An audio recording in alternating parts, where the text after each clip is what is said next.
காணவிருக்கும் தலைப்பு சென்ற வாரத்தின் தொடர்ச்சியாக சேவிங்ஸில் எக்ஸ்பர்ட் ஆவது எப்படி என்பதை பார்ப்போம். மணி என்பது சம்பாதிப்பது மிகவும் கடினமானது, அதை செலவு செய்வது சுலபமானது. நாம் தான் அதை பத்திரமாக பாதுகாக்க வேண்டும்.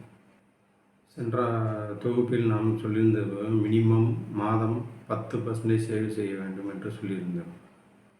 சம்பளத்தில் முதல் 10% நாம் இதற்காக ஒதுக்கி வைத்துவிட வேண்டும். பின்னர் தான் நாம் செலவை பற்றி யோசிக்க வேண்டும்.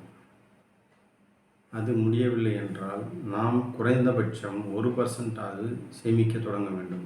இந்த பழக்கத்தை படிப்படியாக கூட்டி நாம் 10% எப்போது அடைவோமோ அதுதான் சிறந்த சேவிங்ஸ் ஆக மாறும். அந்த சேவிங்ஸை 10% வரும் அளவுக்கு உள்ள முதலீடுகளில் முதலீடு செய்து அதை பணத்தை பெருக்க வேண்டும். இந்த சேவிங்ஸ் பழக்கத்தை நாம் கொண்டு வருவது மிகவும் கடினம். நடைமுறையில் அதை அச்சீவ் செய்துவிட்டால் மிகப்பெரிய கோடீஸ்வரன் ஆகிவிடலாம்.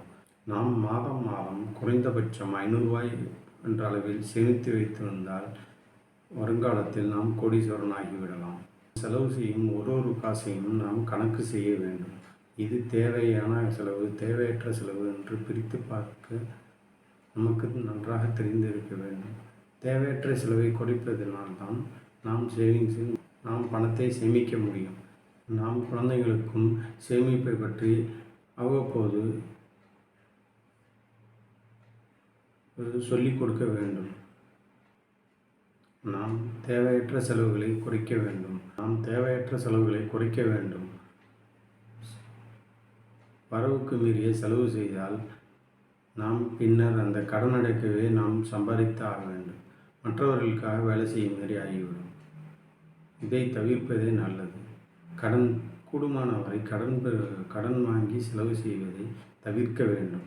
நாம் சம்பாதிப்பதில் 10% சேவிங் செய்வதை அடைவதை லட்சியமாக கொண்டிருந்தால் நாம் வருங்காலத்தில் கோடீஸ்வரர்கள் ஆகிவிடலாம். இந்த பதிவு தங்களுக்கு பிடித்திருந்தால் சப்ஸ்கிரைப் செய்யவும், மேலும் உற்றார் உறவினர்களிடம் ஷேர் செய்யவும், பெல் பட்டனை அமுக்க மறக்காதீர்கள். உங்களுக்கு ஏதாவது கேள்விகள் இருந்தால் கமெண்ட் செக்ஷனில் பதிவிடவும், நாங்கள் அதற்கு பதிலளிப்போம். வீடியோக்கள் மூலமும் பதிலளிப்போம். நன்றி, வணக்கம்.